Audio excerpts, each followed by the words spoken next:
एक सिंपल सवाल है, अगर आपको टीचिंग लाइसेंस टेस्ट का एग्जैक्ट सिलेबस ही नहीं पता तो आप पास कैसे होंगे? सोचो, आप 2 महीने मेहनत करते हो, नोट्स बनाते हो, वीडियोस देखते हो, एमसीक्यूज रटते हो और एग्जाम में पता चलता है पेपर उस चीज से आया ही नहीं जो आपने पढ़ी थी। और सबसे बड़ा प्रॉब्लम यही है, स्टूडेंट मेहनत करते हैं लेकिन सही डायरेक्शन में नहीं करते। और आज के इस लेक्चर में मैं आपको वो डायरेक्शन देने वाला हूँ जो 90% लोग मिस कर देते हैं। आज के लेक्चर में हम 3 चीजें क्रिस्टल क्लियर करेंगे। नंबर 1, टीचिंग लाइसेंस टेस्ट का एग्जैक्ट सिलेबस क्या है। नंबर 2, प्रिपरेशन कहाँ से स्टार्ट करनी है।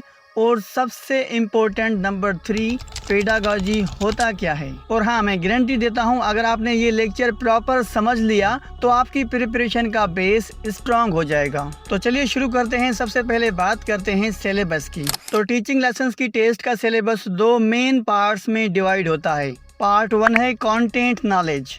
अब कंटेंट नॉलेज क्या है? इसका मतलब है आप जो सब्जेक्ट पढ़ाने वाले हो उसका बेसिक नॉलेज। इसमें कौन कौन से सब्जेक्ट्स आते हैं? इसमें English, mathematics, science, social studies, Urdu और सिंधी। अगर आपकी लैंग्वेज उर्दू है तो उर्दू, अगर सिंधी है तो सिंधी। अब आपके ज़हन में एक सवाल आ रहा होगा कि सर आपने सब्जेक्ट्स तो बता दिए लेकिन इसकी लेवल बताएं कि कौन से क्लास से कौन से क्लास तक पढ़ा जाए। तो आपने क्लास 1 से लेके क्लास 8 तक STBB यानी सिंध टेक्स्ट बुक बोर्ड की बुक्स पढ़ने हैं। English, math, science, social study, Urdu और सिंधी। सिंपल जो आप बच्चों को पढ़ाओगे वही आपसे टेस्ट में पूछा जाएगा।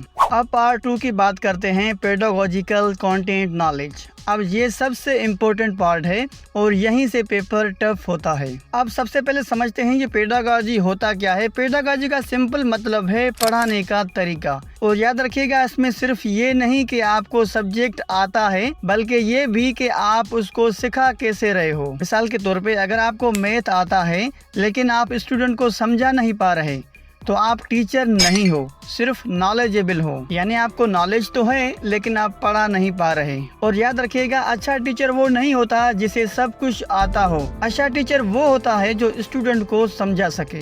अब बात करते हैं कि पेडागॉजी में क्या क्या आता है। याद रखिएगा, पेडागॉजी एक बड़ा सब्जेक्ट है लेकिन सिंपल समझो।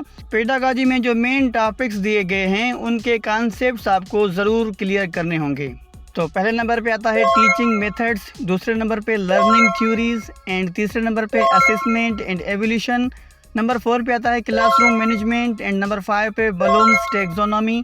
और इनके अंदर बहुत सारे टॉपिक्स होते हैं जैसे बिहेवियरिज्म, कॉग्निटिविज्म, कंस्ट्रक्टिविज्म। ये लर्निंग की थ्योरीज में आते हैं। और टीचिंग मेथड्स में लेक्चर मेथड आता है, एक्टिविटी बेस्ड लर्निंग आती है, डिस्कशन और भी बहुत सारे टॉपिक्स हैं। इंशाल्लाह मैं कोशिश करूंगा कि डिस्क्रिप्शन में आपको ये सारे टॉपिक्स दे दूंगा। अब सबसे इम्पोर्टेंट सवाल, प्रिपरेशन कहाँ से स्टार्ट करें? तो कंटेंट प्रिपरेशन का सोर्स आपको क्लास 1 से लेके क्लास 8 तक बुक्स पढ़ने होंगे। बेसिक कॉन्सेप्ट क्लियर करो, डेफिनेशन समझो, बस इतना काफ़ी है। और याद रखिएगा, जो कंटेंट प्रिपरेशन उसमें 40 MCQs आएंगे, वो सारे MCQs बेस्ड होंगे। यानी आपको एक क्वेश्चन दिया जाएगा, उसके आपको 4 ऑप्शन दिए गए होंगे, आपने सही ऑप्शन टिक करना होगा बस। और उसमें आपके सब्जेक्ट्स आते हैं English, mathematics, science, social study, Urdu और सिंधी। तो इन सब्जेक्ट्स के आपको 40 MCQs दिए जाएंगे जो ऑब्जेक्टिव टाइप यानी टिक मार्क होंगे। बाकी स्टेप 2 में पेडागॉजी 60% होगी, उसकी हम अब बात करते हैं। तो स्टेप 2 बहुत ही इंपॉर्टेंट है जिसमें पेडागॉजी आती है। तो पेडागॉजी सोर्स के लिए BEd लेवल कंटेंट आपको पढ़ना पड़ेगा। उनके कॉन्सेप्ट समझो, रट्टा नहीं लगाना। याद रखिएगा, ये एग्जाम रट्टे का नहीं है, ये अंडरस्टैंडिंग का एग्जाम है। और स्मार्ट प्रैक्टिस के लिए आपने बेसिक MCQs सिर्फ कॉन्सेप्ट चेक करने के लिए पढ़ने हैं। शॉर्ट आंसर्स लिखने की प्रैक्टिस करनी है डेली बेसिस पे। इससे आपकी स्पेलिंग और राइटिंग में इम्प्रूवमेंट आएगी इंशाल्लाह। और याद रखिएगा, मैं आपको कड़वा सच बता रहा हूँ, पेपर उनका क्लियर होता है जिनको लिखना भी आता है और समझाना भी आता है। यानी दोनों चीज़ें आपको आनी चाहिए, लिखना भी और समझाना भी।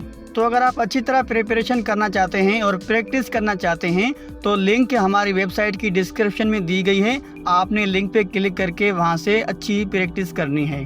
तो आज का लेक्चर सिंपल था लेकिन सबसे इम्पोर्टेंट था, क्योंकि अगर फाउंडेशन गलत हो तो बिल्डिंग कभी स्ट्रॉन्ग नहीं बनती। अगले लेक्चर में हम स्टार्ट करेंगे पेडागॉजी का पहला टॉपिक डीप कॉन्सेप्ट के साथ, और मैं आपको इतना सिंपल समझाऊंगा कि आप कभी भूल नहीं पाओगे। तो अगर आप टीचिंग लाइसेंस टेस्ट क्लियर करना चाहते हैं तो इस सीरीज को मिस मत करना। वीडियो को लाइक करो, चैनल को सब्सक्राइब करो और कमेंट में लिखो लेक्चर नंबर 2। मिलते हैं नेक्स्ट लेक्चर में, तब तक के लिए अपना बहुत सारा ख्याल रखिएगा।